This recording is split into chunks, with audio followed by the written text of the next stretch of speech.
ಇತ್ತೀಚೆಗೆ ಒಂದು ಹೇಳಿಕೆ ಕೊಟ್ಟಂಥ ಸಂದರ್ಭದಲ್ಲಿ ಈ ಬಸವನಗೌಡ ಯತ್ನಾಳ್ರವರು ಬಹಳ ತೀಕ್ಷ್ಣವಾಗಿ ನನ್ನ ಟೀಕೆ ಮಾಡಿದ್ದಾರೆ. ಸಿದ್ದರಾಮಯ್ಯ ರಾಮ ಅಂತಲ್ಲ, ಅದಕ್ಕೆ ನಾನು ಯತ್ನಾಳ್ರವರು ಇನ್ನೂ ಬಿಜೆಪಿಯಲ್ಲಿ ಅವರನ್ನ ಡೈಲಿ ವೇಜಸ್ ಕಾರ್ಯಕರ್ತರಂತೆ ಕಾಣ್ತಾ ಇದ್ದಾರೆ. ದಿನಗೂಲಿ ಕಾರ್ಯಕರ್ತರ ಸರ್, ಬಿಜೆಪಿಯಲ್ಲಿ ರಿಜೆಕ್ಟೆಡ್ ಪೀಸು ಯತ್ನಾಳ್, ಅದನ್ನ ಇನ್ನೂ ಬಿಜೆಪಿಯವರು ದಿನಗೂಲಿ ನೌಕರನಂತೆ ಕಾಣ್ತಿದ್ದಾರೆ, ಪರ್ಮನೆಂಟ್ ಇನ್ನೂ ಮಾಡ್ಕೊಂಡಿಲ್ಲ. ಅದರಿಂದ ನಮ್ಮ ಬಗ್ಗೆ ಮಾತನಾಡೋ ಬಹಳ ಎಚ್ಚರಿಕೆಯಿಂದ ಮಾತನಾಡಬೇಕು. ಇವರು ಕೂಡ ಮಂತ್ರಿಯಾಗಿದ್ದರು. ವಾಜಪೇಯಿ ಅಂತ ಮಹಾನ್ ನಾಯಕನ ಸಚಿವ ಸಂಪುಟದಲ್ಲಿ ಮಂತ್ರಿಯಾಗಿದ್ದೆ ದುರ್ದೈವ ಇಂಥವರು ಅಂತ ನಾನು ಹೇಳ್ಬೋದಲ್ಲ.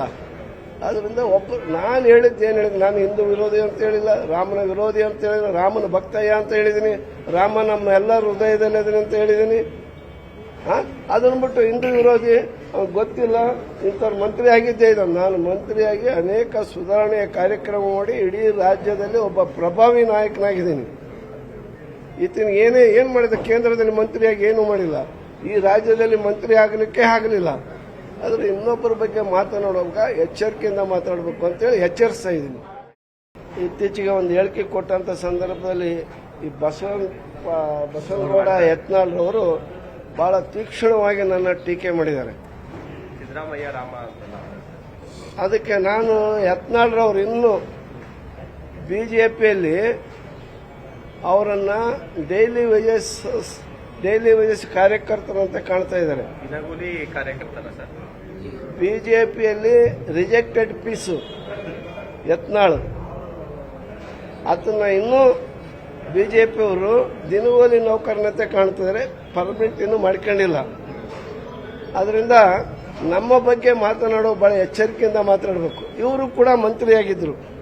ವಾಜಪೇಯಿ ಅಂತ ಮಹಾನ್ ನಾಯಕನ ಸಚಿವ ಸಂಪುಟದಲ್ಲಿ ಮಂತ್ರಿಯಾಗಿದ್ದೆ ದುರ್ದೈವ ಇಂಥವರು ಅಂತ ನಾನು ಹೇಳ್ಬೋದಲ್ಲ. ಅದರಿಂದ ನಾನು ಹೇಳಿದ್ದೇನು ಹೇಳಿದ್ರೆ, ನಾನು ಹಿಂದೂ ವಿರೋಧಿ ಅಂತ ಹೇಳಿಲ್ಲ, ರಾಮನ ವಿರೋಧಿ ಅಂತ ಹೇಳಿಲ್ಲ, ರಾಮನ ಭಕ್ತಯ್ಯ ಅಂತ ಹೇಳಿದ್ದೀನಿ, ರಾಮ ನಮ್ಮ ಎಲ್ಲ ಹೃದಯದಲ್ಲಿ ಅದೀನಿ ಅಂತ ಹೇಳಿದ್ದೀನಿ.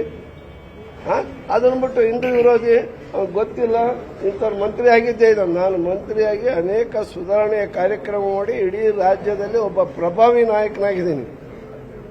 ಈತನ ಏನ್ ಮಾಡಿದ, ಕೇಂದ್ರದಲ್ಲಿ ಮಂತ್ರಿಯಾಗಿ ಏನೂ ಮಾಡಿಲ್ಲ, ಈ ರಾಜ್ಯದಲ್ಲಿ ಮಂತ್ರಿ ಆಗಲಿಕ್ಕೆ ಆಗಲಿಲ್ಲ.